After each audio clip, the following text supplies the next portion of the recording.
we came from a domestic violent background. Okay. So my mum had to move a lot because of that. Okay. Not being able to tell people where we live, etc. And so where we actually, like, I think probably by the time, you know, like now looking back at it in relationships, there comes a time where the person stops trying. Yeah. I had an opportunity and I recognized that the school that I was in protected me a lot because when I left that school, I was back in the ends. So it was so weird leaving school and then being like back in the hood. Catford Girls, Sedge Hill, like I didn't understand that. Yeah. But God protected me, bricks and mortar. But actually, why does one sell? One sells because they're in divorce. Someone might sell because of bereavement. Their mum died. Yeah. Moving parts are happening because of a crisis. Yeah. People don't naturally just sell for no reason. Yeah.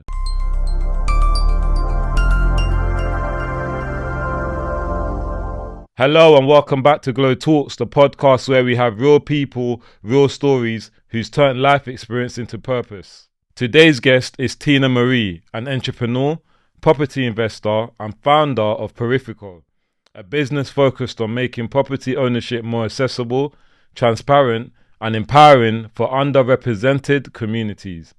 Raised in South London, Tina became a teenage mother and was focused to grow up fast.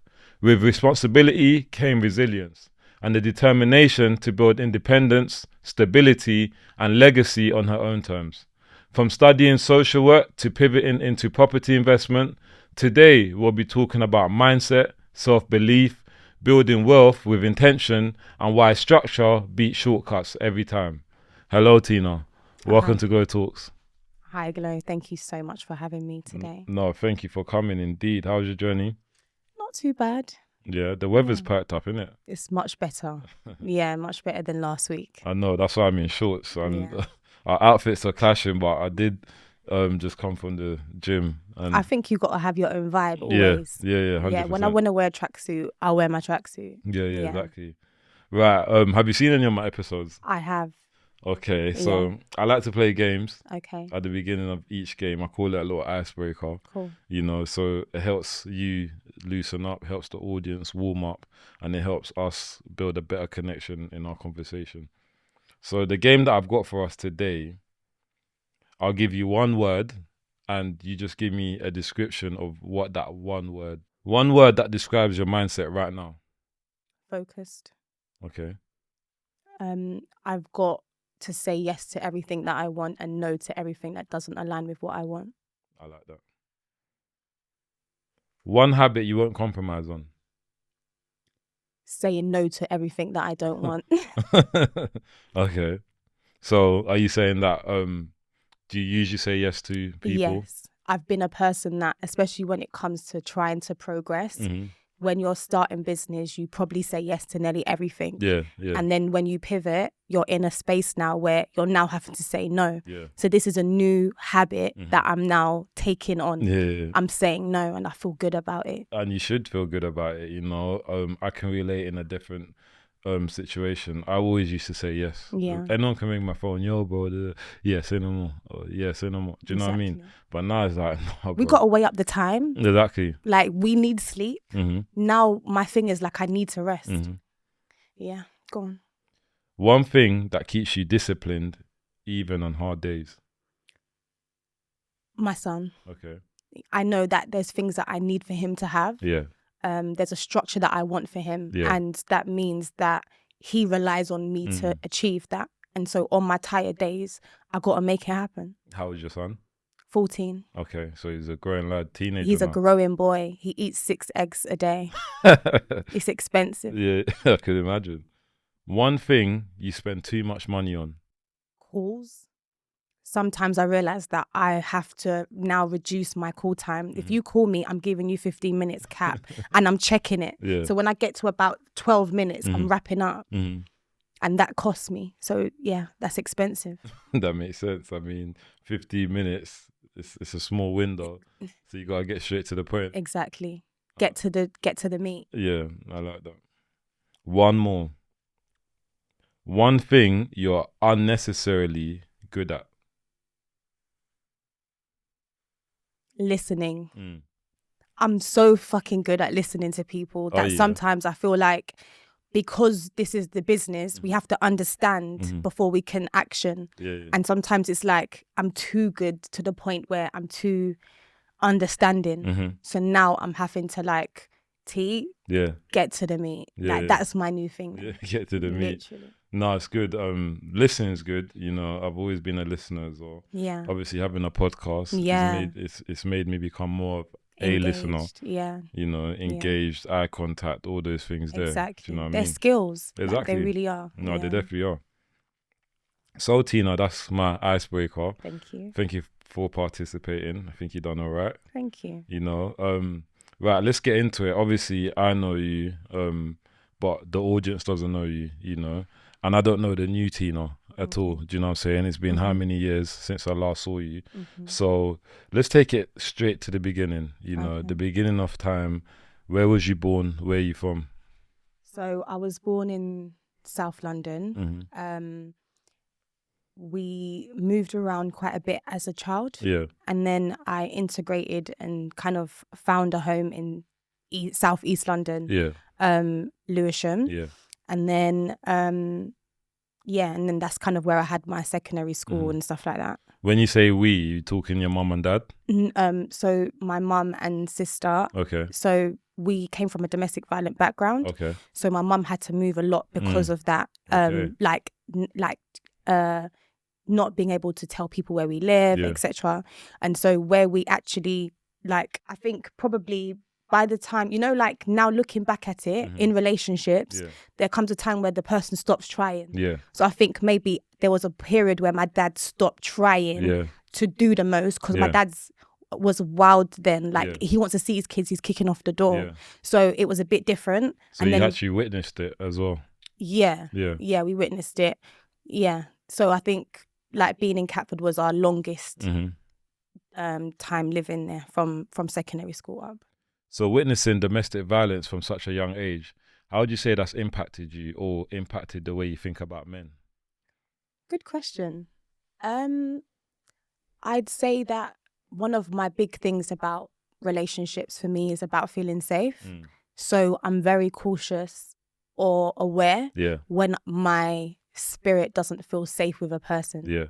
Are you the oldest? No, I'm the youngest. You're the youngest? Yeah. Of how many siblings? My dad has a son, and with my mum, he has just my sister. So it's just me and my sister, really. Okay. And you and your sister tight? Yeah, we are.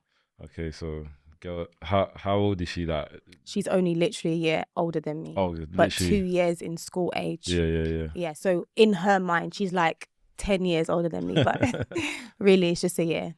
No, that's good though. It's always good to have a sibling that's close in proximity. Exactly, because I could imagine, especially times when things was going rough at home, she was probably the only person you could connect to and relate to. My sister was more of the protector. Okay. My sister would be the one to want to challenge my dad. Yeah.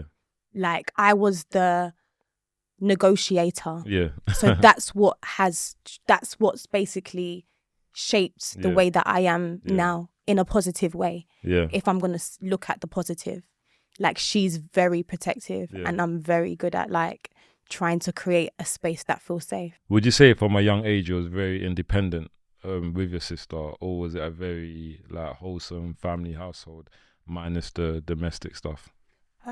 My mum worked very hard. Okay. She worked during the day, and at night she drive limos. Okay. And so limos, so when she left out at night, we were outside. Yeah. So we were independent because she worked so much. So she would do things like make dinner, put it in the freezer for the week, and then we would come home, defrost the food and eat it. Yeah. And we were always going to school by ourselves from primary school. Yeah. From about year 3. Yeah. And now I look at my son in year 3, I'm like, how the hell? Yeah. How the hell you did but we did it, and we were safe-ish. Yeah. Being a girl, being a woman growing up in Southeast London. Yeah. Obviously you had your sister, but apart from that, when you was outside of your household, what kind of challenges did you face from a woman's point of view? So I remember one time going to school, and me and my sister used to argue about the route home. Yeah. And like argue about whose route was quicker. Yeah. And obviously we both decided that we was going to test it out. Yeah. And it was like, I'm going this way, I'm going that way. And I remember going home and this man, there was like a van parked outside the park. What area is this in Lewisham?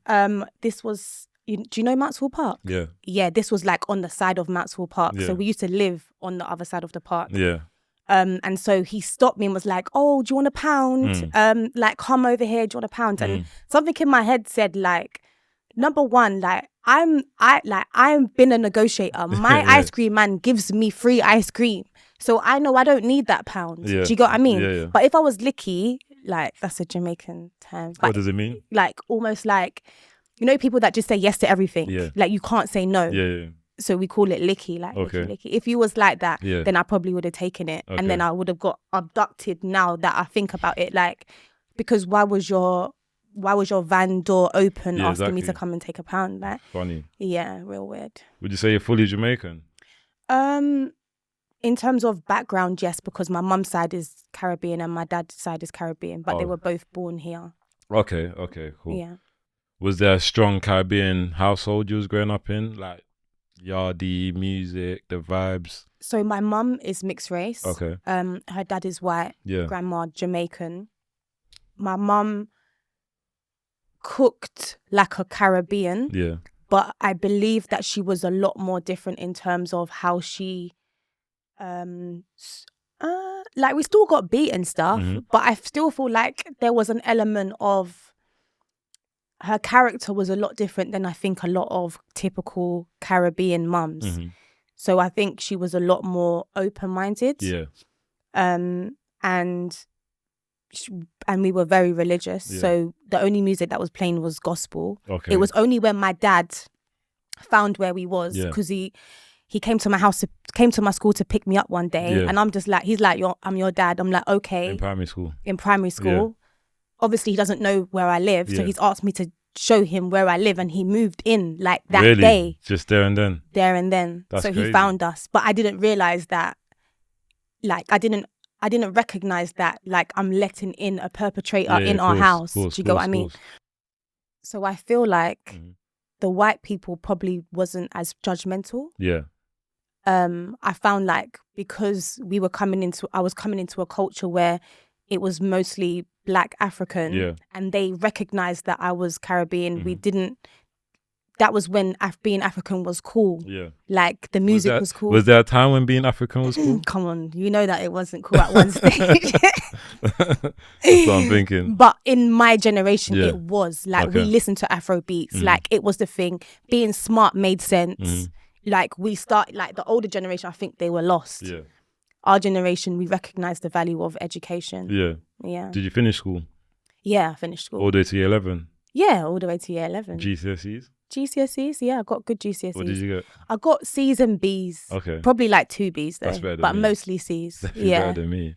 Well, I had an opportunity and I recognized that the school that I was in protected me a lot. Yeah. Because when I left that school, I was back in the ends. So it was so weird leaving school and then being like back in the hood. Catford Girls, Sedge Hill, like, I didn't understand that. Yeah. But God protected me. Yeah. I think. Yeah. Honestly. So you finished school, you finished secondary school, you done well in GCSE. Yeah. What was your goals after that? What did you want to be? So just before going into college, one of the things that I realized very early was like, there was room to make money from secondary school. Okay. And I found that my white peers had family that were wealthy, and a lot of it evolved, like, a lot of us being able to connect with them was through drugs and smoking and alcohol in secondary school. Yeah. And so I found like I stayed connected with the people that were more willing to take risks from that stage. Yeah. And so when I moved into college, my mindset was still like to maintain that kind of like connections. Yeah, friendship, yeah. Yeah, like obviously our parents didn't teach us about the value of networking.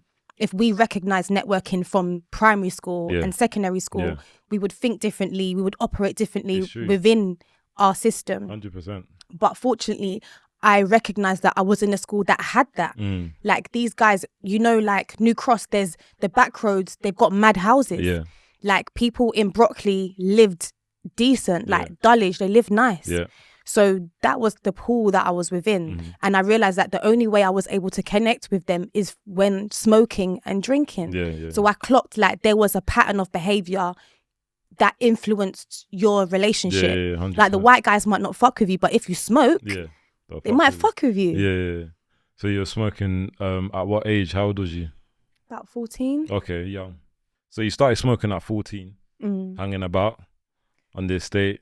No. So actually, my mum, she still tried to create structure for us. Yeah. And one of the things that I realized was like manipulation, I guess, because I told her that I was going to like a youth club. Yeah. And then from there... You ain't going to no youth club. I did. I started there. Okay. And then we got picked up. Yeah. That was when, you know them fake, is it Chrysler? Them fake... Bentley. Yeah, the fake Bentley vibes. Yeah, there was a guy and he drove this gold one and he used to pick us up. But like, again, like now that I'm older, I realized like, what was this adult doing picking up us 15-year-olds? 15-year-old girls, yeah. That's another story, you know? Yeah. So you got this man picking you up at 14, 15 in a gold Chrysler, driving down with your girls. It's mad, you know, to think that back in the day.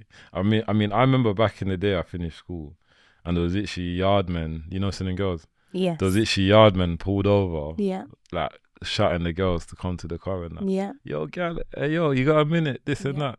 So it's actually crazy to think that people in their head actually think, let me pick up some schoolgirls and that. Crazy. And the difference for me is that, like, they were drug dealers. And I went to a school with white kids whose parents did drugs and the kids could afford to do the same drugs. So, like, from a young age, that connection of how do I get a customer, it was, like, in my hand. Yeah. So sometimes we think that just because you're from a privileged background, it doesn't mean it doesn't come with its issues. No, I agree with you because... everyone has their own problems. Yes. You know, they'll be like, oh yeah, the white people, they're rich, they're this and that, but they have other issues that we may not know, you know, vice versa. So, I mean, this is one of the reasons my platform exists, because I believe that everyone's been through something. Facts. No matter whether you're rich or poor or whatever. Do you know what I mean? There's a story to everything. Facts. You know. So Tina, obviously that happened at the age of 15. You went to college. What was you studying? So when I got into college, I studied health and social care. Okay. My plan was that I wanted to be a social worker. Did you? Yeah, because I mean, my family was dysfunctional and I recognized that it's so strange. Not that I wanted social work intervention, but I believe that if I was in a position to support a family like mine, that I would have a bit more understanding as a black female how to support another young black female. 100%. Did you graduate?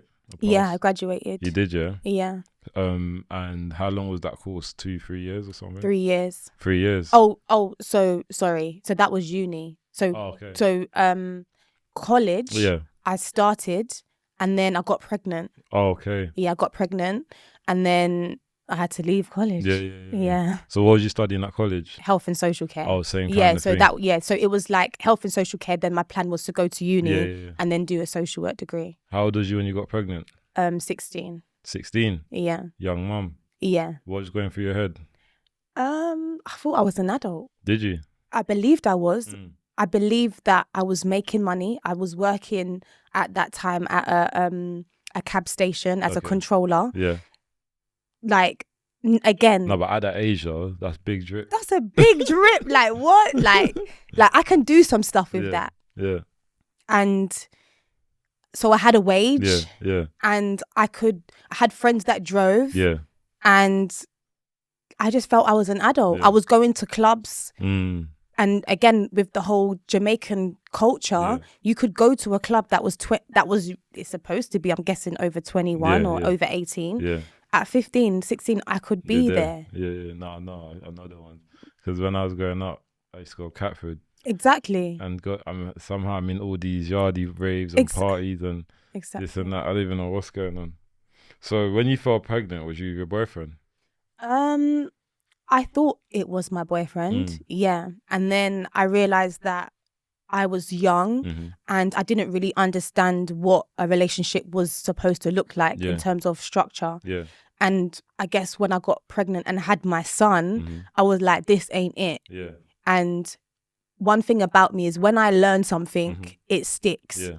And I recognized that I needed to have a better environment for my son to grow in. Yeah. And I just didn't think that relationship or dynamic was going to serve me. So you made a decision to grow him up yourself? Yes. Okay. It wasn't necessarily a decision to grow him up myself, but like the person that I decided to have a child with wasn't showing attributes of a father. Yeah.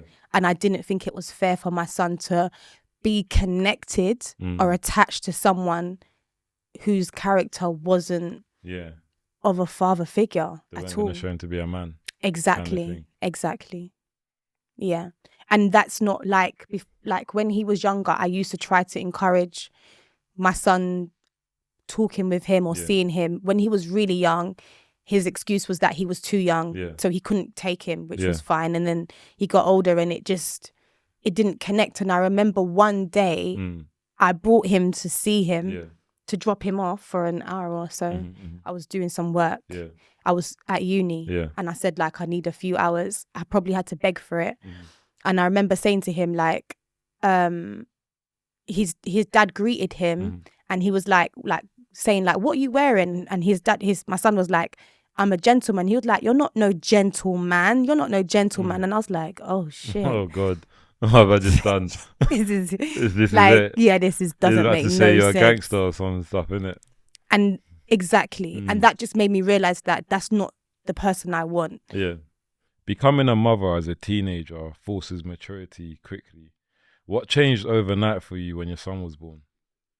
I can't be around people that don't make sense. That was the beginning of that mindset. Yeah.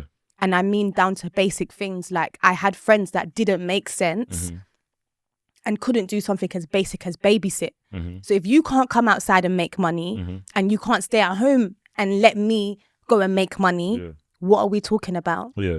And that was it. Like, you don't make I can't, everyone, and that includes me. Like, I'm accountable for me making sense. Yeah. Yeah, because I mean, at that point of your life, I had to pay electric you went and into gas. Survival mode. Exactly. Yeah. Was you still living at your mum's? No, I'd moved into they gave me a mother and baby unit, but that mother and baby unit was a flat. It was a self-contained flat. Yeah. And I didn't know about money management or anything like that. Yeah. So I was still trying to navigate that, you know, and like you're still wanting to do things that your friends are doing or what your peers should be doing at your age, i.e. go on a holiday or enjoy certain things. And I wanted to do that. Yeah. And so I made sure that I was able to do that. Was your mum supportive of your pregnancy? No, not at all. She said that I was so good that she thought that if I didn't get pregnant, she would have still thought I was a virgin.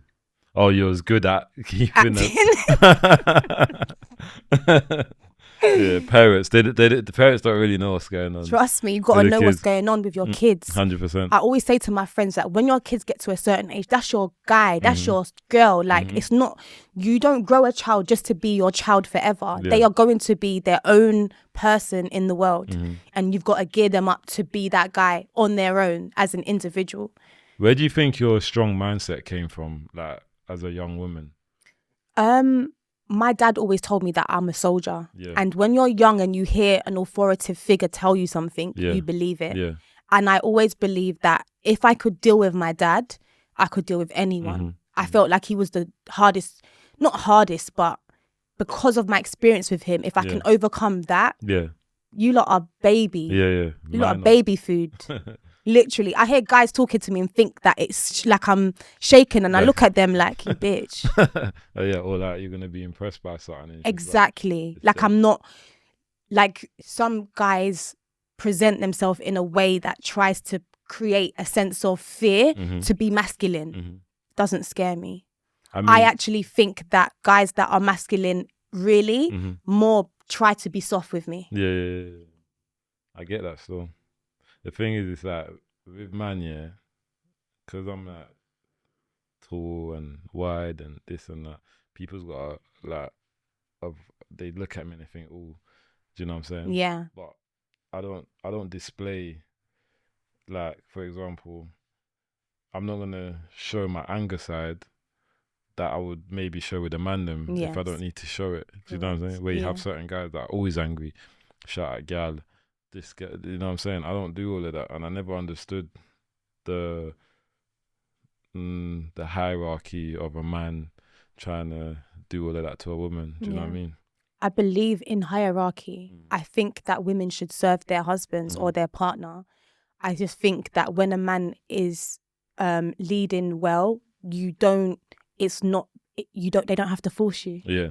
You natural. Want to get on your knees. Yeah. Like naturally. Obviously, he also became financially independent from early. Where did that entrepreneurial mindset come from? Like the instinct of it? Good question. I guess I've always had an interest. My mum was hardworking. Yeah. And one thing about my mum, I've never heard her complain about bills. I've never heard her say my gas bill, my electric, my rent. Yeah, anything. Yeah. Never. Yeah. The most she will tell us is turn off the lights. Or like, do you get what I mean? Yeah. But not actually about the bill itself. Yeah. And so what that made me realize is that you've got to always keep looking for that pound note. Yeah. And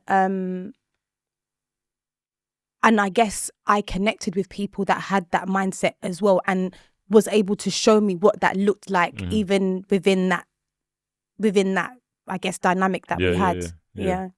That makes sense. I mean, I'm a strong believer of like, kids see everything. Yeah. Even though your mum might not sit you down and be like, Tina, this is how you do X, Y, and Z. Yeah. But you're gonna wake up and see your mum go to work. She's gonna come back, put the food on the table.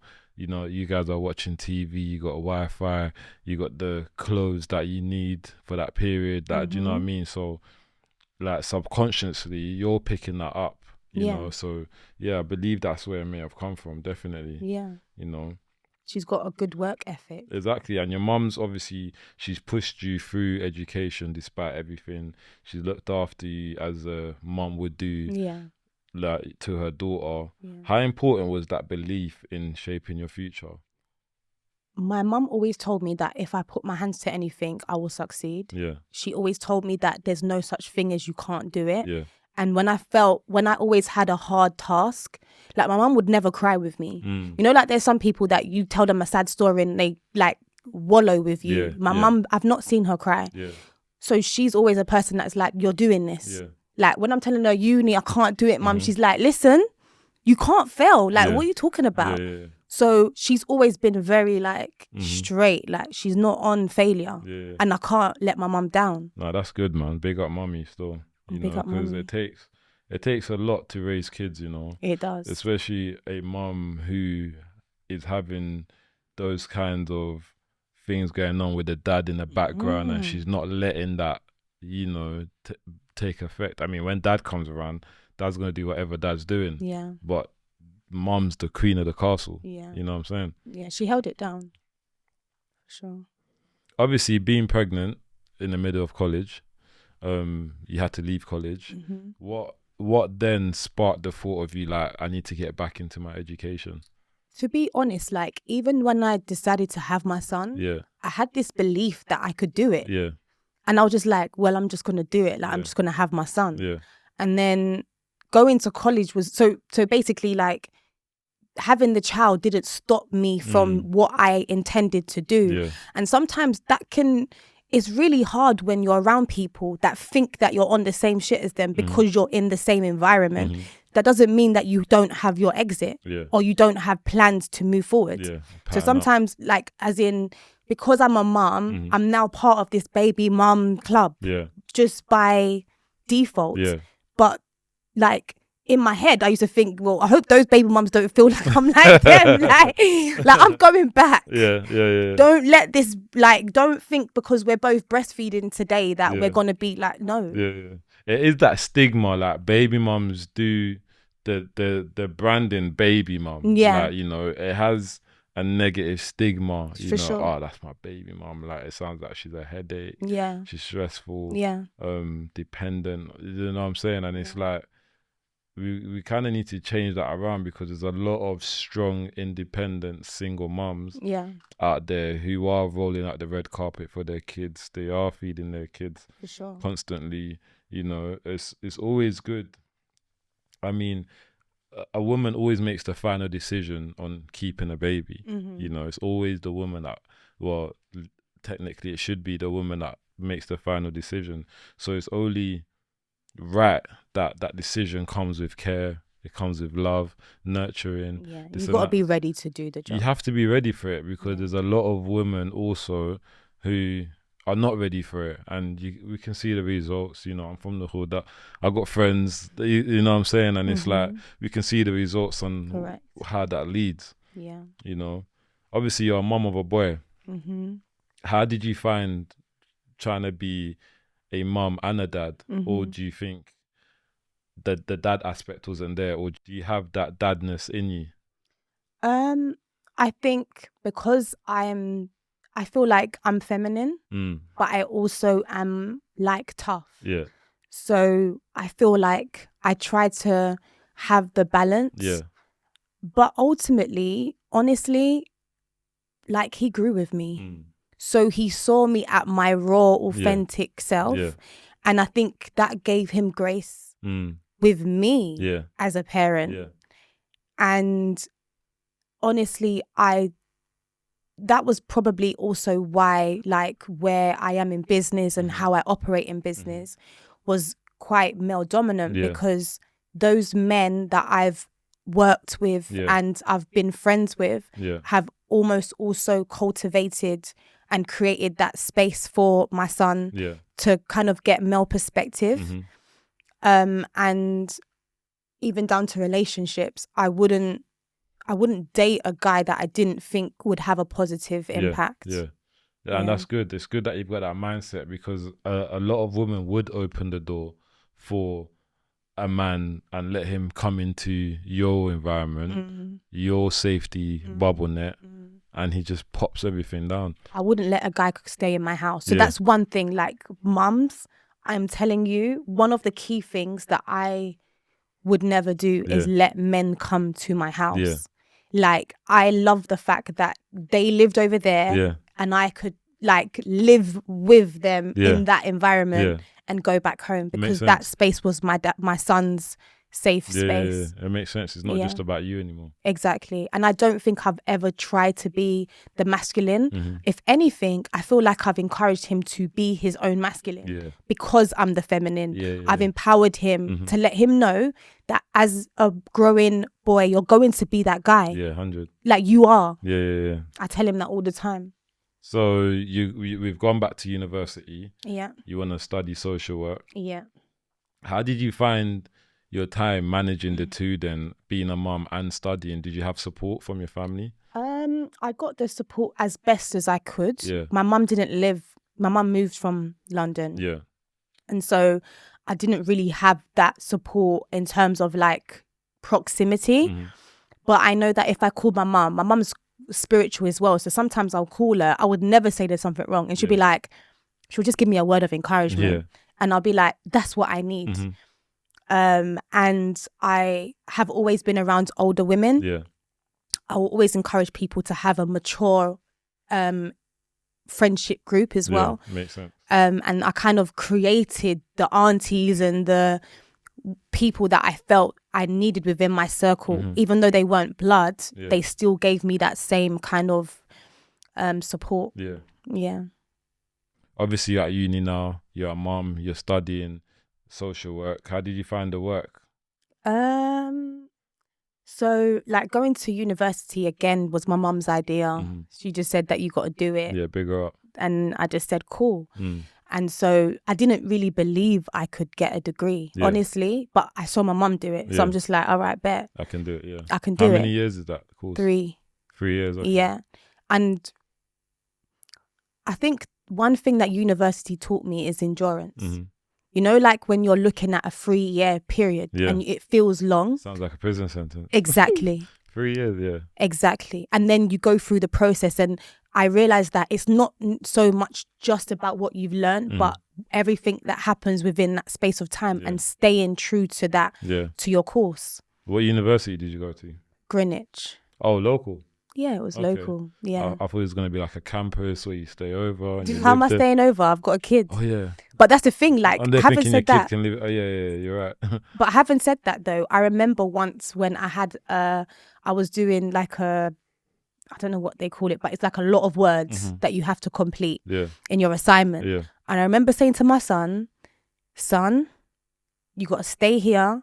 I'm going to the library because I couldn't concentrate at home. There was just too much going on, and I needed the aunties. I needed the aunties to help me out with my referencing and stuff. And I remember saying to him, and I think he was probably about 4 or 5, and he stayed in the house. Oh, is it? Yeah. He ate. Yeah. I came home. He was alive. Yeah. And that's when I realized I can't be a social worker because how am I going to tell somebody how to grow their child or like raise their child, and I'm still trying to figure it out. It didn't really feel right. That's a deep one still, because I know there's a lot of social workers that ain't got a clue about kids, but they tell everybody how to look after their kid. Yeah. So would you say like you was a goody two shoes, just in the wrong environment? No. Oh, he wasn't? No, not at all. Have you ever been in trouble with the law?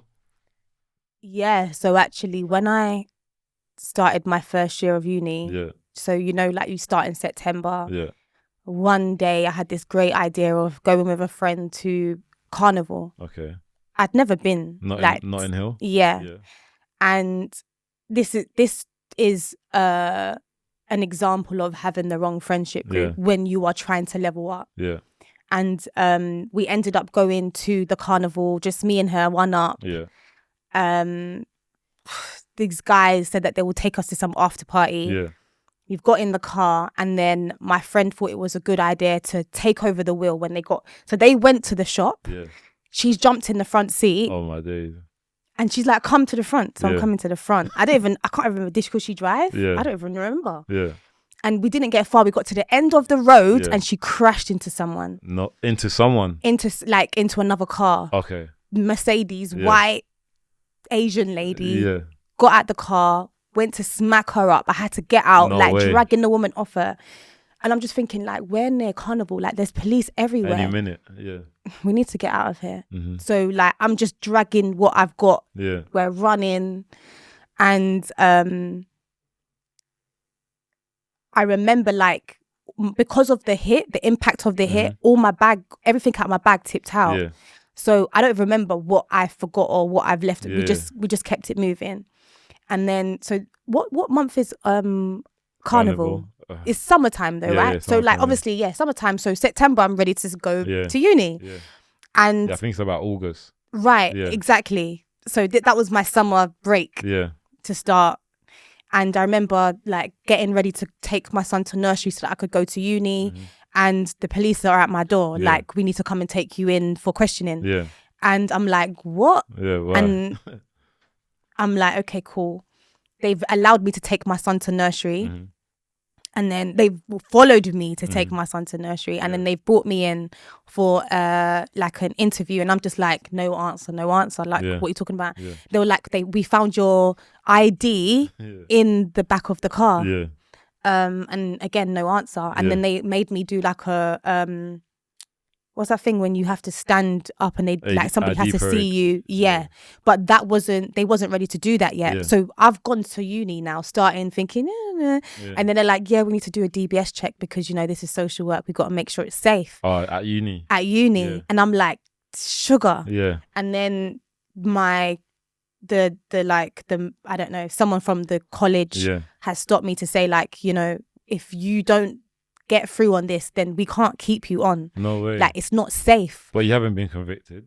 but they don't care. Like, as long as it's come up on, and that's what they're saying. If you are convicted, then you can't stay on here. Yeah. So we're going to watch this, and by November, we're going to check to see whether or not your DBS is clean. Yeah. So my thing is, like, I'm still in uni, hoping that I'm still, bear in mind, this is like my way out. Of course. So like, that made me realize that clearly my friend is too reckless. Yeah. And you're not gonna level up with me. Did she get nicked? No.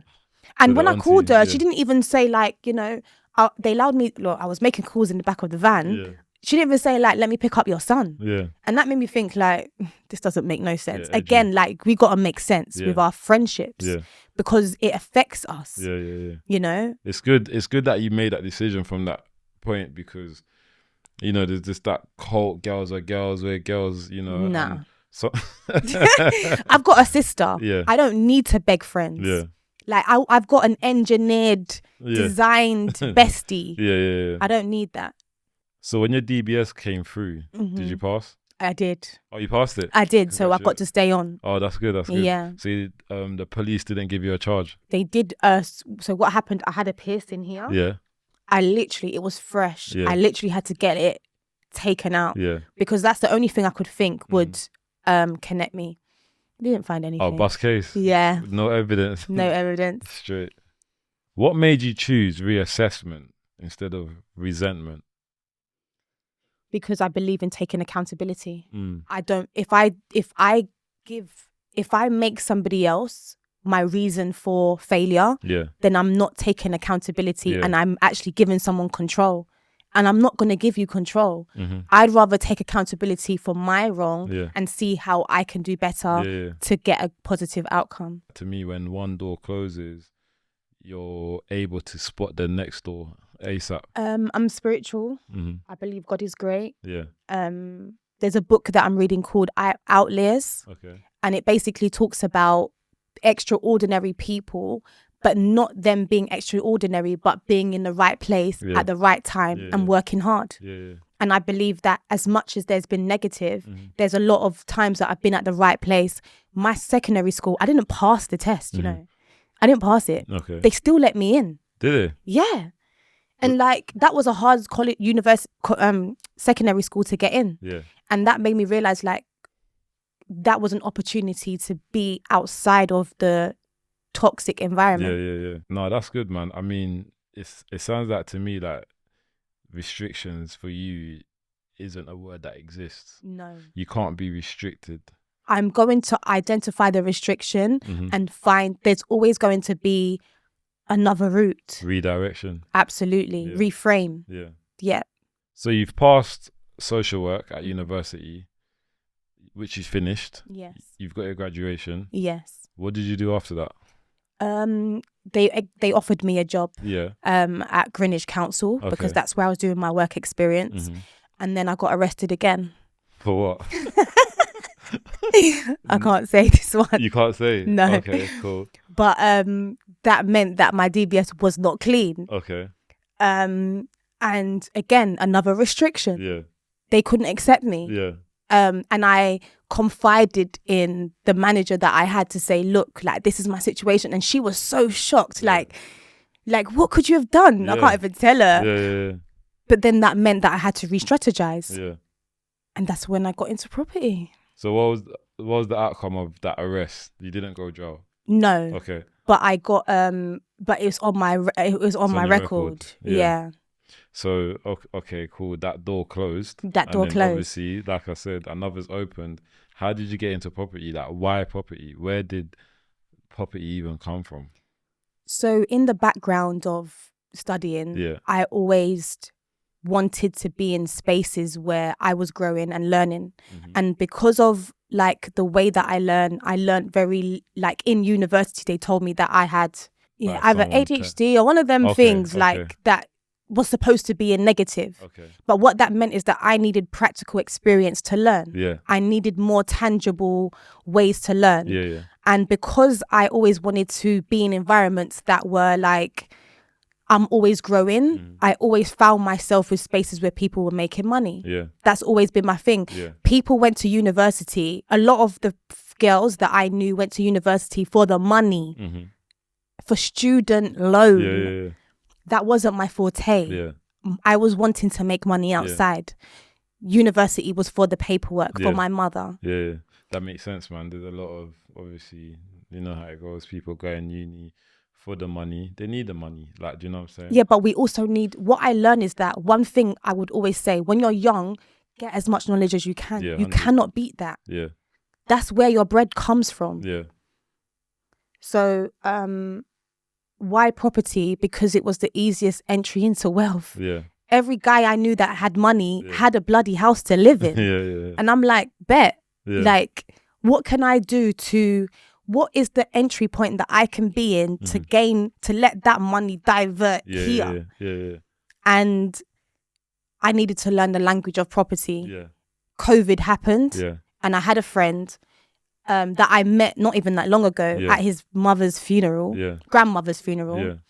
And he called me and said that nobody wanted to do viewings. I told him that I'm interested. I'd gone on a course. I paid like $5,000. Yeah. For the property course? For the course, it was rubbish. Yeah. But it taught me that you can take $5,000 off somebody else just for believing in them. Like that was the course for me. Yeah. You know, when you're counting up everyone in the room, like how much is like did you make in this room? Like literally, it's mad. And nobody wanted to go out to do viewings because COVID. Everyone was scared. Yeah. I weren't. I wanted the experience. Yeah. So he was like, well, you know, I can't really pay you like that. And when you say viewings, you mean you go to properties and people come and view it? Yes. Okay. So he had a few houses in South London and he wanted to rent them. He just renovated. And so because of COVID, I guess there was a lot of changes in the way that rental was regulated. And so he needed he wanted to quickly get people in. And he was at that time, he was developing in Liverpool. So he couldn't be present in London. And I told him I would do it. I think he was giving me like 50 quid. Yeah. If they accept or something silly like that, and I remember asking him for a rate and he told me I don't have enough skin in the game. And I was like, okay, no problem. Okay. But it wasn't about that. I wanted to learn. And so when I learned it, I created the process. This is what you need to do a view. And I was like, okay, this is kind of all right, that this works. And then I went back to him and I was like, look, you've got HMO, which is a house of multiple occupancy. So this is where my brain starts kicking in. Because you've got all these people, you need someone to oversee the management and the cleaning of your property. How are you going to maintain that? And he was like, okay, like, do you have a idea? I was like, yeah, I've got a cleaning company. I didn't have no cleaning company. It was just me. And he was like, all right, then, okay, cool. Get your cleaning company. Tell me how much it costs, blah, blah, blah. I was like, all right. I was like, yeah, so this is the amount. And he gave me the contracts for his properties. So I started doing the cleaning myself during COVID. Just so that I could understand the process and be more connected with him. Because when people are making money, they don't have time for you unless you're helping them help them make money. So you be close enough to help them make the money. Then you learn the strategy. And so that happened and he asked me to be a property manager for him. And I was like, no.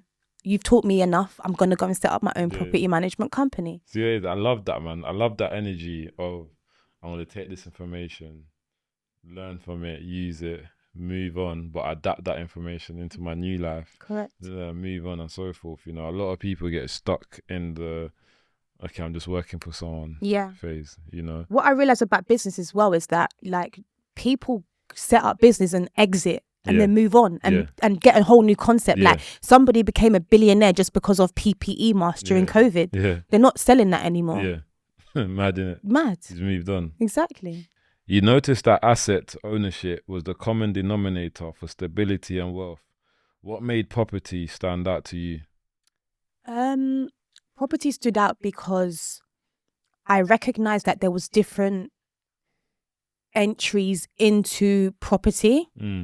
And there was so many different trades. And one of the things that I learned when I was young was that even if I don't know the product, I can sell it. And so if I'm connected with a property owner, I could sell electrician, I could sell an engineer. I can just put the two together and make my commission. And so I started speaking with people and making contacts and and gauging the value of things, the value of the service, and then just created my own network and started. That's where I got the property management. Do you reckon your knowledge in social work helped you understand property, or maybe the need of property more, especially when you're seeing families and people in broken down homes? Good question. Yeah. With social work, you learn psychology, sociology. And in psychology, you understand the minds of how people think, why they operate in a certain way. And social work skills is supposed to be able to deal with crisis intervention. Now, when you're going into property, people think it's bricks and mortar, but actually, why does one sell? One sells because they're in divorce. Someone might sell because of bereavement. Their mum died. Moving parts are happening because of a crisis. People don't naturally just sell for no reason. So when I'm meeting a person, they're probably going to connect with me more because I have understanding of their divorce than I do of knowledge of the property. I probably know nothing about, look, when I started, I knew nothing about the property and everything about the relations. Exactly. And the relations gave me enough security for me to go back and learn the property stuff on the way and be like, oh, that conversation was so sad, blah, blah, blah. I can get you a sale. People skills is very important. Absolutely. And a lot of people disregard that. Absolutely. You know, a lot of people don't understand the importance of having good people skills or good customer service. Obviously my background, whatever, Gonja, whatever, but my people skills, I like to think is impeccable because I can talk to everyone and anyone. And even when I was living that life of selling drugs and whatever, the drug users, we had a good rapport. You have to though, because number one, you need the drug users to be discreet. You need them to respect. When you tell them to stay over there, they're going to listen to you. When you ask them to go Tesco's and get out whatever you want. Wait. Let's not get into that. I'm joking. No, I'm joking. No, I'm joking. Obviously, I'm really joking. Yeah, so you're saying about the importance of understanding people, you know,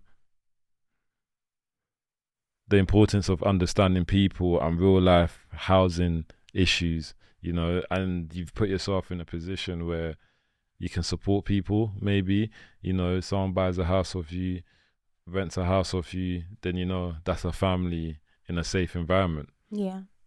So like one of the things that I did intentionally and consciously was I saw there was a lot of bias when it comes to rental. In the typical high street market, a black man or black family goes to rent and you're probably not going to be the preferred, especially if you're in a specific neighborhood. So I made it my thing to ensure that like black people were given the option and the opportunity to rent the places that were available. Some of them with no background, no history, some of them with no proof of income. Do you think there's a stigma with black people when it comes to housing them and property and relocation, things like that? Definitely. You think about property, you're looking at equity, you're looking at how that property does well over a number of years. And a lot of the time people base the value of an asset and a location on the demographic, which boils down to ethnicity. If you see a lot of black and Asian community, you're going to have the impression that it's actually going to be a more poverty area. Yeah, no, I definitely agree with you. I think black poverty is one of those places where it's like the landlords, should I say tenants, don't get treated right. No, not always. And it's sad because I used to watch, what's that program that used to come on TV? Like Take It Away. Can't pay will take it away. And I used to watch that program, and the way they dealt with different families, and I used to think this is mad because they'll go to a family who's in debt, hundreds of thousands of pounds, or give them time, £50,000, and the white man or the white woman will open the door and be like, nah, I ain't great. Yeah. I ain't paying, mate. Yeah. Jog on. You know what I'm saying? And like, Yeah. yeah, but come on. Yeah. Okay, how can we play it? This and that. Yeah. And then they go to an immigrant family or a Yeah. black family. Yeah. And they're like, yo, we're going to They're clear out changing the this. locks. Yeah, they're already changing the locks. When they're going to clear out this whole house right now. I get it. Obviously, someone needs to get paid. There's debt in the air. But like I said, if you go back to people skills and all of that, then it should be fair all round. Yeah. Not just pick and choose. For sure. Would you say you had to put on a different hat when entering professional male-dominated investment spaces? Absolutely. One of the challenges is when you're going into a male-dominant environment, I think it's important to expect that they've already got a preconceived idea about how you got in the room, what your merits are, and do you have skin in the game? And then just as nature would have it, that most men, when they look at the opposite sex, they're going to first look at you from a perspective of attraction. Attraction might get you the lead. It might even get you in the room, but it won't get the deal across the table. So that's one thing I always say, like, for women, it's good to be attractive. Attraction gets you into the room for sure, but it doesn't always mean that you're going to make money. Don't secure the bag. No, exactly. So would you say it's fair to say you kind of have to live a double life? You know, have you heard the phrase or the term putting on different hats? Yes. Yeah. I definitely feel like I did until I developed and then my network and my space aligned. For example, I started to realize that in the realm of entrepreneurship, people don't care so much about how you come. They care about you getting the job done. So it's not, you don't really have to put on a persona. You can be yourself. And obviously as you develop and grow, yourself develops. So now it's not so much a force. Don't get me wrong, I still have a like phone voice. But generally I'd be myself. Like, hello? Exactly. My son says it like, oh, mom, like. It's on that English verse. I do it as well. If I see a number I don't recognize. Hello? Hello. Honestly. So at the core of it, what really helped you build that confidence mindset? Was it results or repetition? Repetition. Like I said, like when I was younger, maybe 15, 16, I realized that I didn't need to touch a physical product to make money. I could just put the right people together. And that repetition, it went from 50 to 100, 500. And you're like, okay, like this really works. Like middle woman. Exactly. Yes. And that's how you founded your business? So I kind of fell into it, but then I recognized that once money started generating, that I needed to have a proper structure. And I feel like that's all entities are. They just help you have a structure so that when you say you want to be paid, the first time I wanted to be paid, I needed to give them an invoice. I'm like, oh gosh, so now I got to go back and create a structure that allows me to get paid. And then when they told me that, you know, for example, I needed to make sure that they could prove that my business was real and I had some online space, then I needed to make sure I had a website. So it's kind of just like, it grew, it developed. Small. Yes. Peripho. Yes. What inspired that name? My mum. Okay. I wanted to, basically she's the one that makes me not cut corners. And I was like doing business and I was putting money into my account and she was like, T, you got to set up now. Like you're making money. And I was like, all right, cool. Like, what should I call it? Just give me any name. I didn't care. I just want to get the entity. Let's and then go. she was like, okay. And then I said, I want it to be something different. And she said, like, what about a Latin name? And I was like, all right, cool. And she looked it up and Peripho means clear cut. It means pure. Okay. It means clean. Okay. So the idea is that we do clean cut deals. That's the vibe. But, you know, got to give a little bougie. What would you say separates Peripho from the traditional estate agents? I think we cut out the BS and I think I I do what I'm encouraging people to do. Yeah. Every milestone that I've got to is when I turn around and start educating and teaching the people around me. And so I find that a lot of estate agents, they don't own one property. Yeah. They don't even know what it is to get a mortgage. Yeah. They don't know development. They don't know a lot of stuff. Yeah. And so a person like myself that as I got on to the next level, I can now teach. When someone's asking me certain things and people are saying it cannot be done, I'm saying it can be done. Yeah, it can be done. Like it can be done. But go to a general high street person and they will tell you that they will only give you the information based on their understanding and experience. So Peripho is an estate agent. So we're an online estate agency. Okay. And I also do property consultancy. Okay. We also help people with finance. For example, if you cannot get a loan and you have poor credit or you cannot prove your income, if you own an asset, we can help you get your money out, period. And that's what makes us different. If you're an investor, most people are looking for example, these £1 million houses. They don't sell. People living in the £1 million house want an under market value property. Yeah. That's how they got into the £1 million house. Yeah. They don't sell quick enough. Yeah. So sometimes people are looking for the luxury of property. That's not where you get your gains. It's not in the luxury. Yeah. It's in the graft. Yeah, I'm with you. It's in the hustle. I'm with you. So a lot of your clients or some of your clients have poor credit, CCJ. So we have two sides to the business. Okay. So for example, we have an investors group. Yeah. This is just for a private network. And we send out deals daily. Yeah. Below market value deals. Yeah.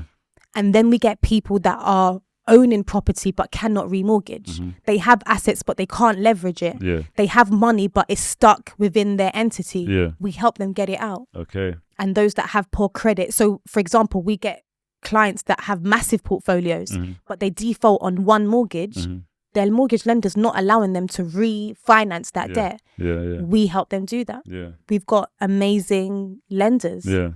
All private. No, that's good. It's good that you do that because you're obviously supporting people who are into property but cannot obviously fully just cash out. Exactly. You know, here's 100 bags, this and that. Exactly. It's good. Exactly. And one thing that I learned was like when I first started, I was solving small problems. Yeah. I've learned that whatever business you in, solve the highest problem you can. So I went from educating people that were starting to consulting people that are fully active in the game. Yeah. You emphasize a lot on structure, process and strategy over quick wins. Why is that so important to you? Because I've made a lot of poor decisions in my youth. Okay. And it made me recognize that those short wins was a means to an end. Yeah. But once you come out of survival mode, you've got to have systems that can actually allow you to grow and scale up. Yeah. And I'm all about scale. Yeah, and I can see that. I can see that from early, you know, from school, from college. Like you're always trying to better yourself, and to be put in a position now where you obviously are bettering yourself, but you can better other people. You know, it's always rewarding. Yeah, thank you. How do you help people shift from fear to clarity when it comes to money and property? I believe that we should look at risk in a different way. One of the roles that I have is managing risk within the property sector. It's looking at the challenges that might come and still go in for investment opportunities whilst managing the risk. And so I find that a lot of people that have the ability, they have the skill, they have the tenacity, they have the intelligence, but they don't have they're fearful. Yeah. And so when you're able to break down and give explanation as to what they lose if they don't move, they tend to understand why it's important to take the risk. Talking about risks, what would you say one of the biggest risks are when getting into property? Buying a property that isn't actually going to be lucrative in the future. Okay. So buying a property possibly that isn't really going up in equity within that area. And a lot of it, especially when we're seeing people being repossessed, they're buying these beautiful apartments, but the service charge is so expensive. Is it? People are buying help to buy schemes and what is it called? Shared ownership. Yeah. That is one of the worst. I'm not saying it's terrible, but it's basically like you're still renting, but with this view that one day you're gonna fully own. Yeah. And you're like, you want guarantees when it comes to your figures. Yeah. You want some structure in terms of what is a solid number. Yeah. Leaseholds don't give you a solid number because when your lease drops, you now have to renegotiate with the freeholder to bring it back up to the level. Yeah. So you want a property that's going to yield, that's going to be good rental, and it's going to give you a good returns in the future. If I wanted to get into property, I've got no experience in property. I have knowledge of property, but it's not extensive. It's not long. What advice would you give me? The first thing is figure out what your pot of money is. People say that you can go into property with none of your own money. I think that's probably about 70% true. Okay. However, the 30% means that you still got to structure yourself as though you are in a position to start business, i.e. your website, and now websites are cheap. You just need a landing page. You don't need a full-blown 3-page website. You need an email address. You need to be able to afford to go to 1 or 2 networking events. I don't really encourage people to go to networking events. Why is that? Because everyone's looking for the same thing. And one of the things that I've done, which I think is outside the box, but it really works, is go to places that don't involve property. So I would always go to like tech events or finance events. Why? Because I'm the only person solving the property problem. Do you get what I mean? Yeah, that makes sense. And all of you lot got money and none of you lot know my shit.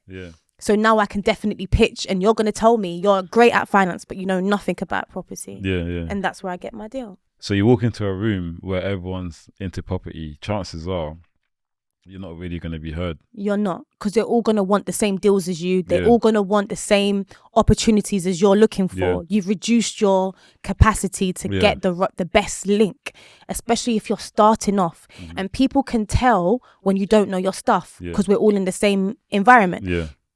If I give you a piece of information today and you go to an environment that no one knows it, you're going to still be the highest level property professional in the room with the small bit of knowledge that you have.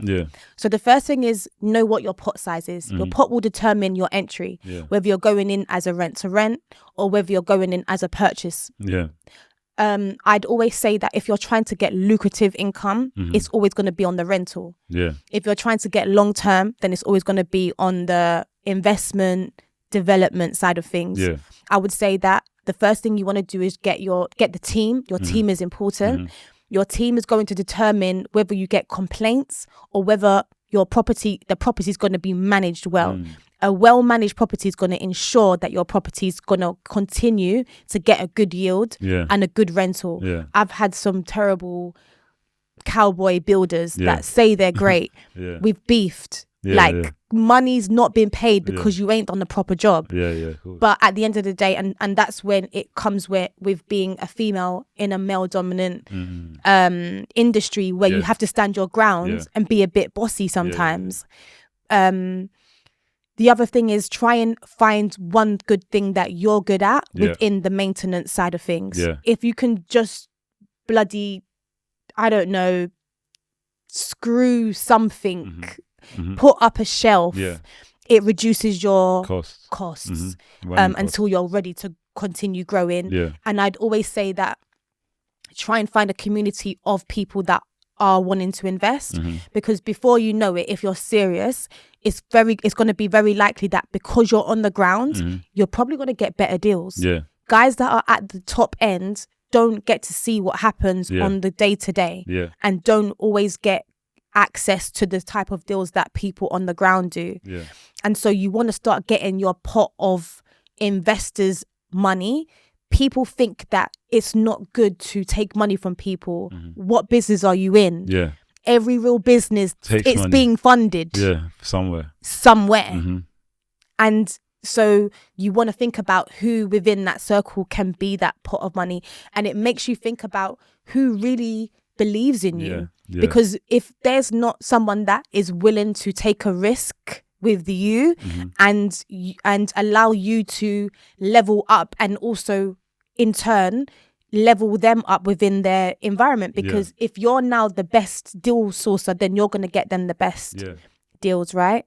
And so I'd always encourage people to like try and be around people that are in property at the next level already. Yeah. And that makes sense. What would you say to those people who says don't get a property in London? I can agree with it. Okay. I'd say that most people get a property to live in. I don't agree with that. Yeah. I'd say get a property that you can rent out. Yeah. And if you're renting it, who cares where it is? Yeah. As long as you're on the ladder. Yeah. And as long as you get access quickly. So actually, most of London has already capped when it comes to like major shift in yields. Yeah. But a lot of the north of England is doing great. Yeah. It's doing bits. Yeah. So actually, it's good to have a diverse portfolio. Yeah. I'd say get wherever works and gives you the returns that you're looking for. Yeah. No, that does actually make sense, because at the end of the day, money is what matters, you know. And London, as it is very expensive to get something in London, the return of something in London is going to be even longer. Absolutely. You know, and there's growing areas. Even developing a property in London, Yeah. it's going to be costly. Correct. Do you know what I'm saying? Yeah, it's expensive. Do you involve your son in the property management? Yeah, so when he was about 12, I think, he did a video.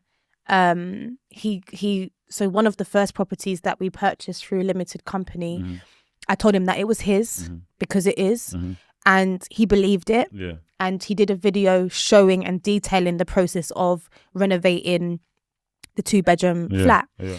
And from there, I realized that he's now in the age of AI, and I tried to get him into like drop shipping. He wasn't that interested. I'm like on him, like, what do you want to do? I'm willing to invest. Like, what do you want to do? Like, on your birthday, what do you want to invest in? And he told me about some PlayStation game that was supposed to be coming up. I think it was like Call of Duty. No, maybe. I can't remember what it was, but he wanted to buy shares in it. Not Fortnite. The kids. I don't even know, but he wanted to buy shares in it basically, and then, I don't know, he basically came back and was like, Mum, I've got some research. It's not doing well. Like, that game's not doing well. He don't want to put the money in. I was like, cool. So what do you want to do then? He's like, I want to do property with you. I'm like, all right, cool. So my thing was like, you're 13. I think he was 12. Yeah. You're 12. Let's get you an email address. All you need to do is go into ChatGPT and tell ChatGPT the emails that you want to create. Yeah. So really, as long as you have a good enough language to express what you want, it will make you sound professional like an adult. Yeah. So I gave him 5 properties to manage. He speaks to the landlords and tenants. Yeah. They just don't know it's a child because he's cheaper. I can't afford, like, he eats 6 eggs, do you understand, a day. You got to be involved. Straight. And what I realized was that, like, a lot of the people that I saw losing their assets is because their children didn't understand how to manage their parents' money, their wealth. You can't lose my shit, bro. You better know what to do with it. So it means that I've got to bring you and introduce you as early as possible because I realized that it was something I always had an interest in. I loved business. And that's what got me into the wrong crowds, because wherever money's made, I want to be there. I'm there. You know? No, I'm with you, man. And it's so good to hear that your son is working behind the scenes, you know, and it just shows the kind of mother you are, you know, proactive, you know, getting him involved in these kind of stuff is things that, like, our parents kind of lacked when we was growing up. Not all parents, maybe not your mum, but certain parents lack in getting their kids into things that make sense for them in the future. Like, for example, it's not that my mum didn't have the knowledge, but she wasn't an entrepreneur. So that means access into other realms. You don't have it. You don't have the key. You don't know the boss. Like for me, like we can understand. If I'm going somewhere, I need to know the boss. Like I need to know the main guy. 100. Like it doesn't make sense to me if I don't. 100. Like it would be weird to me if I didn't. So because of those things, it means that I'm giving my son opportunity and insight before maybe children that until you get about 16, 17, you're getting that kind of exposure. I need you to see it. When I see it, I need you to see it. Yeah, see it and believe it. See it and believe it. Exactly. Facts. How long has Peripho been running for? Since 2020. So almost 5 years now. Yeah, 5 years is a good time to run a business. You know, they say that I don't know the exact percentage, but most businesses close within the first year or two, and you've been running for 5 years, so that's good. What do you think it is about your business that has kept you staying consistent? I keep evolving. Yeah. And my thing is like I enjoy my work. Yeah. I enjoy making money. And I enjoy seeing the development of things. Like I'm a creator. I might not be a content creator, but in real life, we create things. We make things happen. You don't just do property for yourself, though, or for your son. You also support people coming out of prison. Yeah. What does that look like? So maybe just over a year ago, I set up a CIC, a community interest company called Destiny Helpers. Specifically for men leaving the prison system and wanting an avenue that gave them opportunity outside of the traditional career paths. I recognize that, you know, like myself, if I'd messed up and my DBS didn't allow me to get a job, then how much more difficult would it be for someone that came out of prison? Yeah. And could I have done it for women? Yes, but do they want to be on the working site? Maybe not. Yeah. I want men that want to be building homes and have drive because I've connected with people that come from prison, and I think that they've got a different drive than regular guys. Most people, to be honest with you. And that's good. Like, it's in a way you're giving back, you know, to the community, because there's a lot of people that do come out of jail and they can't get jobs and they're unemployed and they're finding it hard to do this and that, but they're very good with their hands, you know. So just a message for the guys that are coming out of prison and that are into construction. How can they find you, and what does it look like if they jump on board? Okay, so our company is called Destiny Helpers. The idea is that if, for example, you're in your last year of prison, we actually give you a mentor in the last year of your prison sentence. Okay. That means that within that year, we give you the opportunity to understand the process, because people want to be in property. That doesn't mean they understand what that entry level looks like. Some people might want to do a trade and they might have studied it, but not having the tangible experience. So it's for us to see whether you're serious or not, because my guys don't have time. And I'm going to put you with serious guys that are on stuff. And they're going to want, because they've come from the same background as me, they appreciate people that are wanting to jump in and actually make use of that opportunity. Yeah, of course. And so it's just preparing you mentally, making sure that you have the means and have the support, because I don't think you can teach someone without having a relationship with them. They're not going to hear you. No, they're not. And I think it's very restricted in terms of what you can learn in the prison system. And so having that person to be beside you, it makes it less daunting. It makes you realize that you do have a future, you do have something to go into. And ultimately we help you with your accommodation as well. Basically, the idea about it is that we want to be able to get funding for these people as well. So I set up a structure just like my company for business. I set up this entity so that they can receive additional support under that facility. But it wasn't something that I put out publicly, because it was just a need that I identified within my own community. No, definitely. I think it'll be a good idea to publicly put it out, because there's literally guys coming out of jail all the time, and especially the last year is critical for son in jar, because that's when they start thinking about, what am I doing when I come home?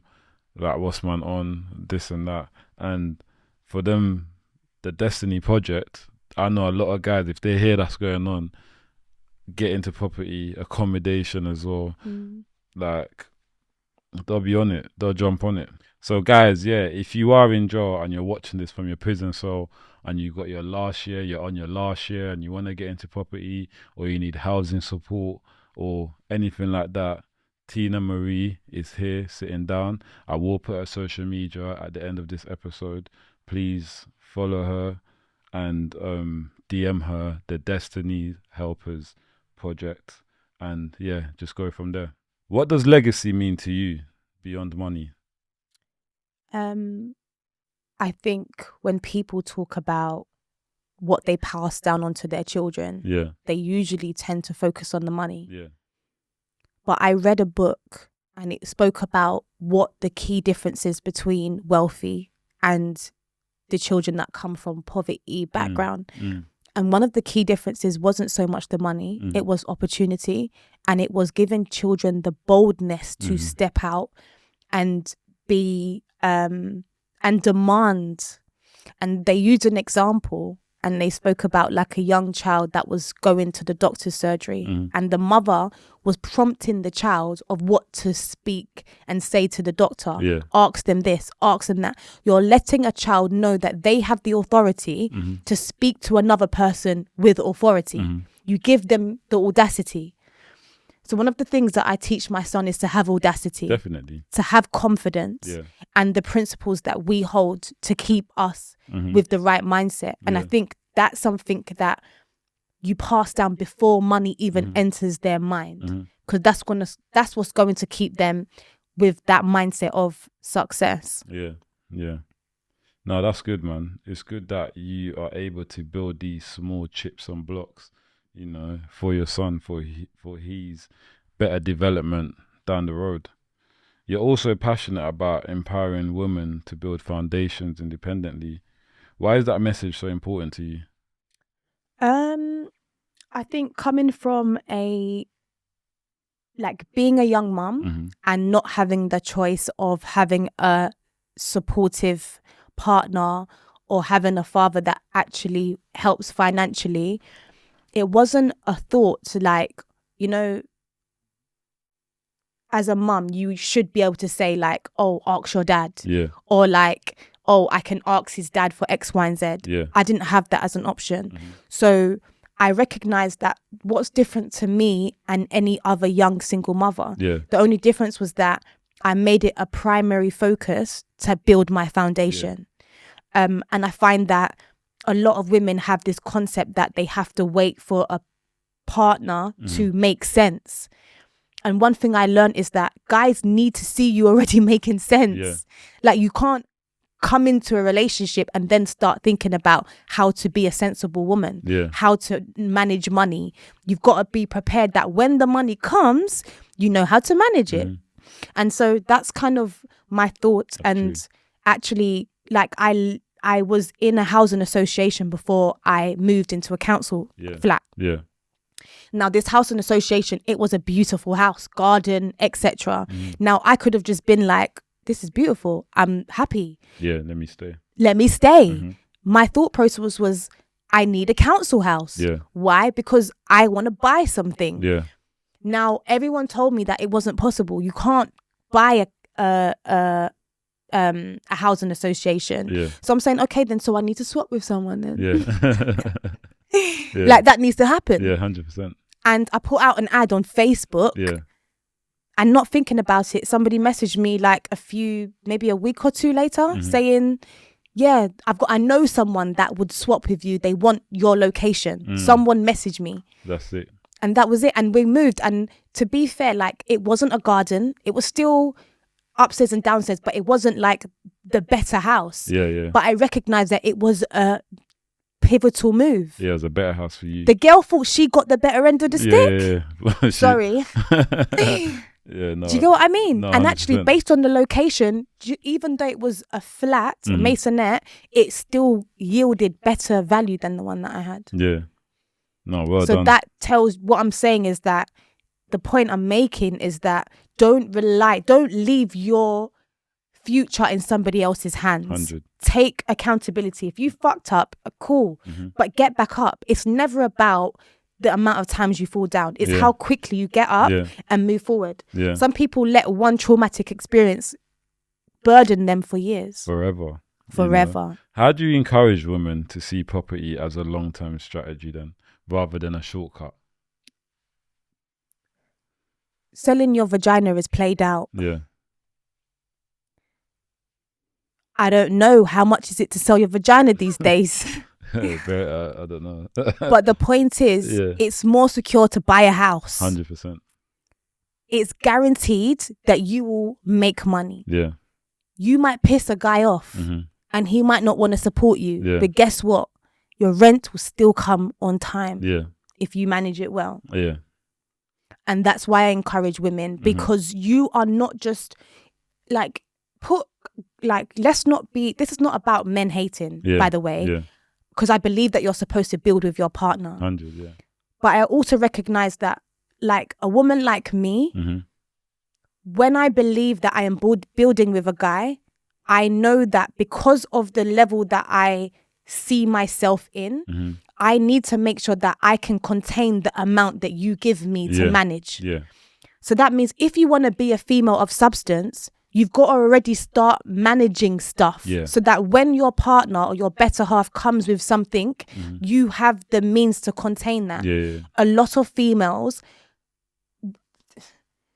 I believe that a lot of the reasons why men cheat is because they cannot get one woman that can manage a number of things. Yeah, yeah. They break, they fold, they can't even deal with it. Yeah. That's why it's okay for your partner to sell drugs, but if he goes jail, you leave him. But it was okay because the Chanel bags, it was all nice. Yeah, yeah. But until you actually see the reality of what goes on behind the scenes, a lot of women don't want to see what goes on behind the scenes. Yeah, it's true.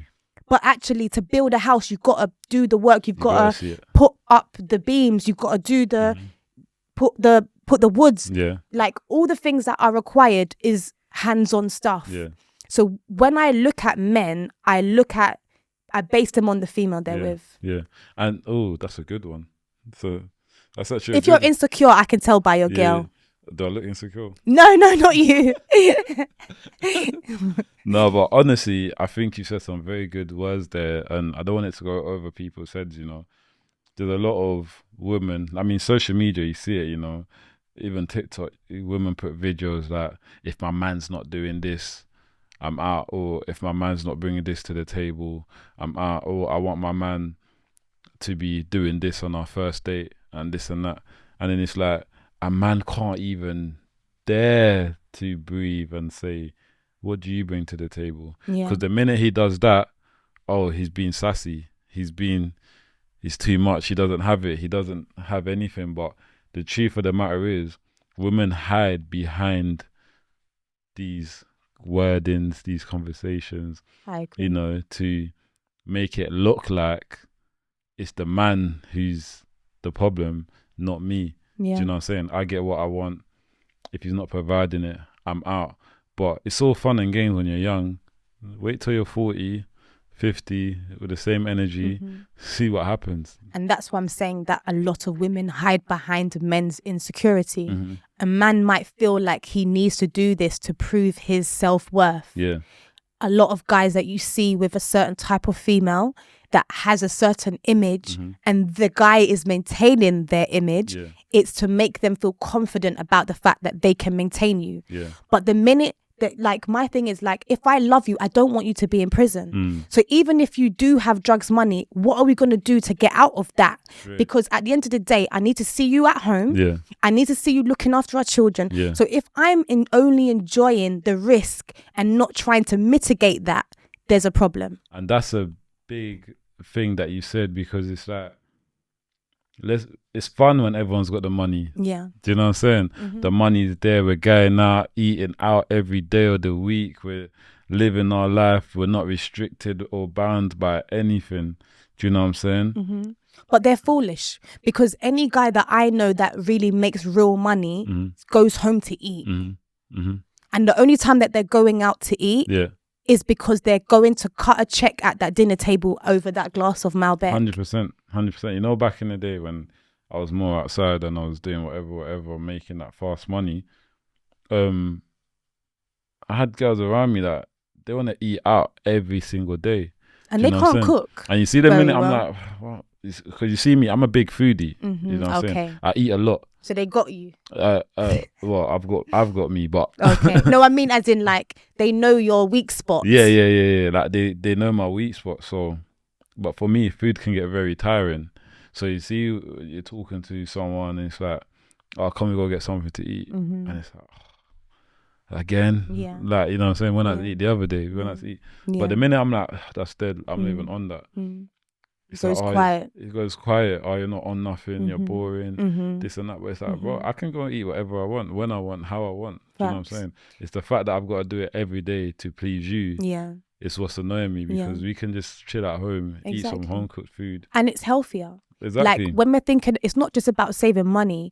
I think it was Lil Wayne one time, and I was watching one of his like documentaries on tour, and if you're talking about real wealth, they want to eat good food, like properly. And he carried his private chef with him on the that coach. Yeah. He didn't go out to eat. He said, I could, but I actually want to eat well.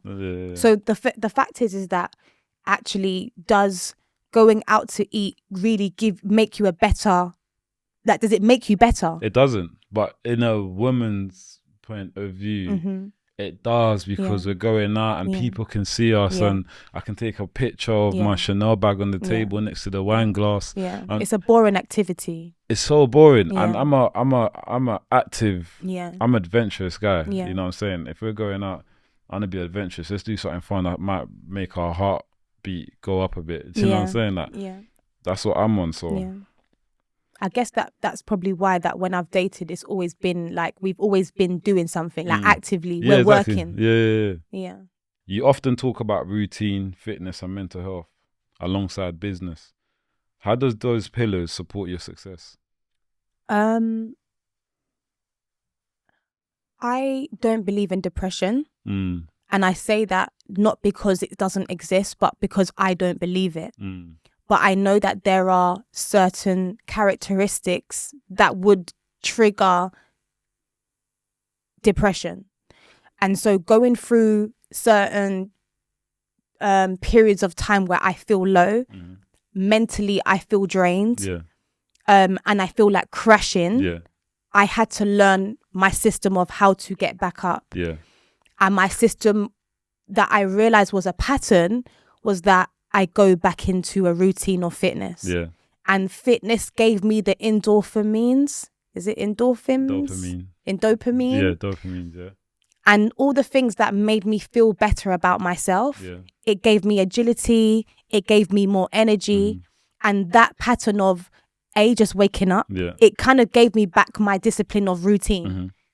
And that's what I realized helped me get back on my horse. I respect that, because the endorphins that come from going to the gym is crazy. You know, you can wake up and think, oh, another day, shit day today. You go gym, headphones, and you're back in your stuff. You know, a lot of people disregard how important fitness and training is. You know, a lot of people think like, why am I going to the gym? I'm not trying to get hench. Or why am I going to the gym? My body's already good. I'm not fat. But it's about what's in here. It's always the mind. Do you know what I'm saying? What does self-honesty look like in your daily life?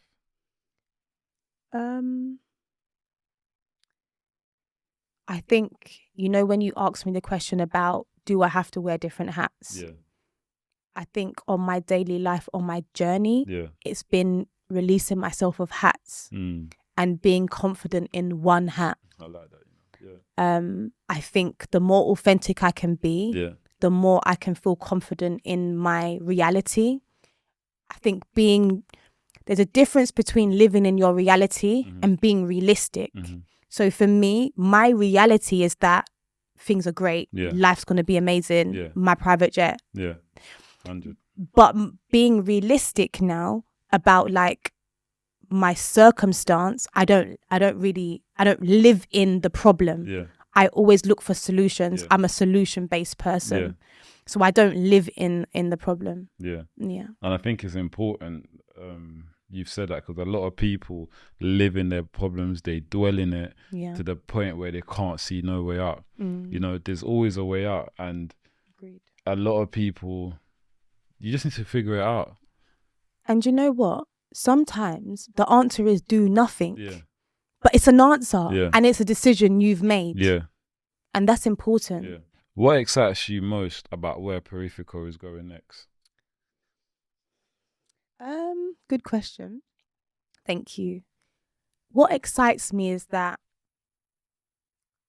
one of the things that I realized about this particular company is that it's more around my growth. Yeah.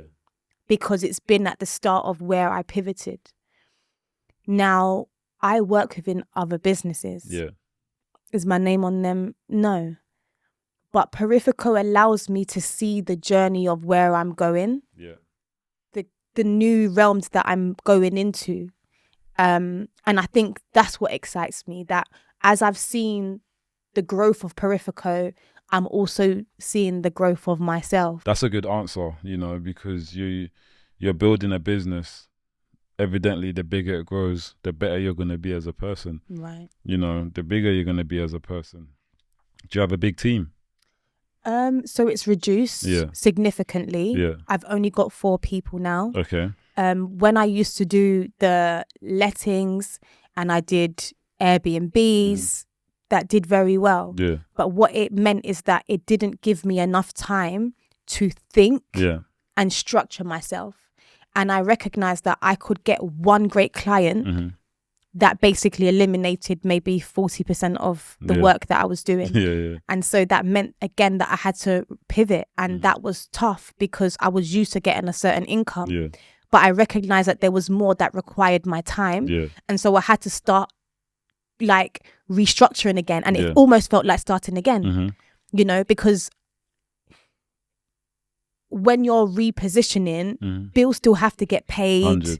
Nothing stops. If anything, things increase. 100. You know, my son has 3-4 different activities. His tutoring is £700. Like, there's so much things that are exactly. But it's important. How do you personally measure success now compared to earlier in your journey? Before, success was based on how much I earned today. Now success is how much information I can retain. The right people that can broaden my horizon, and the communities that I build and that I'm within. So it's not really about the money at all anymore. I know that the level of influence that I have and the level of connections that I have is my bracket. That is my my price range. That is my net worth. If you could change one thing about how people approach wealth building, what would it be? I'd say that once you get to a certain level, don't overmax your lifestyle. Stay in budget. And if you're at a level, you should always be comfortable with your means. For example, if I'm on a level that I can drive a Range Rover, but it's comfortable for me to drive an Audi, I'm going to drive an Audi. 100. And then when I get to a stage where can drive a Ferrari, but I'm comfortable to drive a Range Rover, I'm going to drive the Range Rover. 100. So it's about not overextending yourself. I feel like where we come from, like coming from the hood, I feel like we overextend. And the mindset that we've grown up on is like, I can't afford it, but I'm going to have it because it looks like I can afford it and it looks good. What do you say about that? Absolutely. I think we are consumers and I think that sometimes we over leverage and sometimes it's good because sometimes, like for me, for example, I realize that when I push myself, I'm driven more. But then I don't have to push myself financially. I can push myself in opportunity, but it doesn't mean that, okay, I'm going to get out a a car that I can't afford and then be forcing it and pushing out as much as I can to be able to afford it. Yeah. So it's just, like you said, mindset. Yeah. Because growing up, for me, it was, I want this, I can have it. Do you know what I'm saying? Consequences after. What consequence? Consequence? No way. Exactly. Literally that. I want this, I can have it. I want this, I can have it. You know, like obviously you grow up in the ends, you grow up in the hood. You know what it's like with people or ex-boyfriends or whatever. You know that mindset that we have is a very. It's a very, what's the word I'm looking for? It's a very chained mindset. I agree. I think people are in prison a lot more than they think. And I think there's more people imprisoned outside than there are in the prison. I think that, you know, in our community, we don't believe that we have the right to move into a new environment. We believe that we are accustomed to our environment, and actually that means that we have to build with the same people and grow with the same people. But actually, if you have different interests, if you have different desires, you're allowed to move on. You're allowed to leave old relationships. You're allowed to leave old friendships. You're even allowed to have people perceive you in a certain way and not challenge it. It's okay. Because as long as you're making sense in your reality, it's all right. It's okay.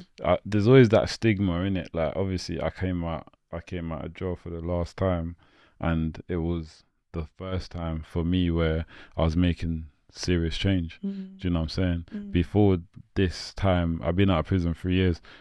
3 years before this time, I didn't know nothing about tax. Right. I'll be honest with you. Like I didn't know nothing about tax. I didn't know nothing about employment. I didn't know like NI contribution, all these things. Like it wasn't something that I thought about, you know. And the stigma I had about work or going to work or patterning, you know, was that if I have a legitimate job, not a shit job, a legitimate job, makes me a bum. Because I'm not hood anymore. Right. I'm not part of the mandem anymore. Correct. Do you know what I'm saying? Correct. I even felt like when I was transitioning, I was too hood for the professionals and I was too professional for the hood. And I accepted that, and that's what made me start realizing that I needed to create a community that reflected my beliefs and my things that I care about. No, it's true. It's so true. And we can sit here and talk about it all day because it's things that we've experienced and things that we've seen. But I highly advise, like, mandem, woman, girldom, whoever, like, do you know what I'm saying? It's like, don't let your environment define who you are for the rest of your life. I could have been just a baby mum. Do you know what I'm saying? I could have literally just been like the statistics of what is expected from a baby mum. Yeah. And I disagree. Yeah. I disagreed with that concept, and I changed my reality. You wanted more for yourself. You know? But you've got to believe that the environment that was shaped for you isn't where you have to stay. Exactly.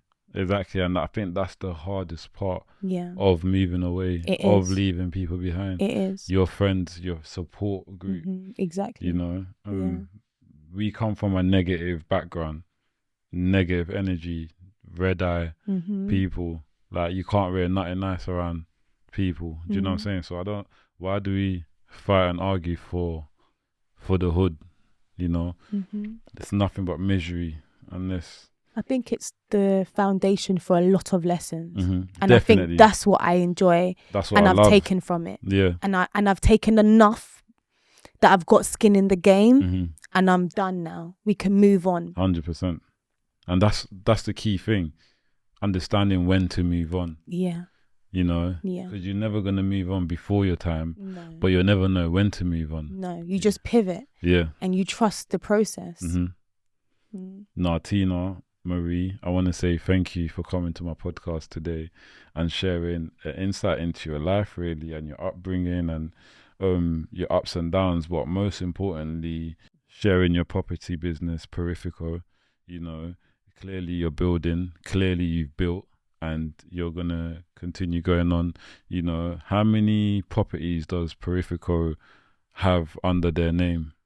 So we initially had property management. Yeah. So I think about 2024 is when Okay. I started the transition into exiting from property management into Airbnbs and then Airbnbs into just consulting. Yeah. So we had probably about 42. Wow. Some of them being personal and family. And then just the wider community. So I always kept within a network. Yeah. I didn't have to go far to get leads. Yeah. But I'm slowly reducing now to just manage my own. Yeah.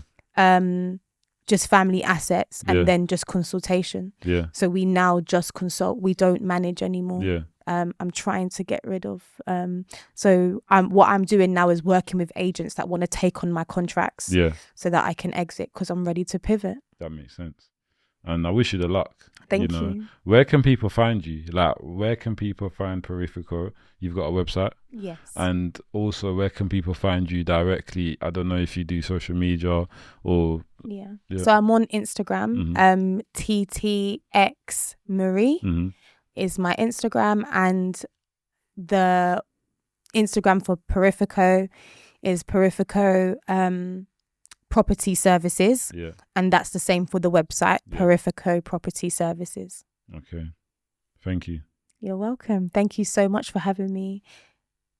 And, you know, I was always like nervous about joining, but I saw your podcast and I was just like, I love the authenticity that you bring. Yeah. So I'm really grateful for being on here today. Thank you. I do want to get a lot more women. Okay. Entrepreneurial women, not just entrepreneurial women, but women as a whole to come on here more, because I feel like as a man, from a man's mindset, there's not a lot that I know about women. Okay. You know, and like takeaway relationships. You know what I'm saying? And that kind of aspect. But it starts there though. There's so much strong women out here. Being independently strong and doing their thing, but they're not being heard. Yeah. Do you know what I'm saying? And that has a ripple effect, because other girls might start to feel like there's not enough girls that are doing this, so I have to depend on a man.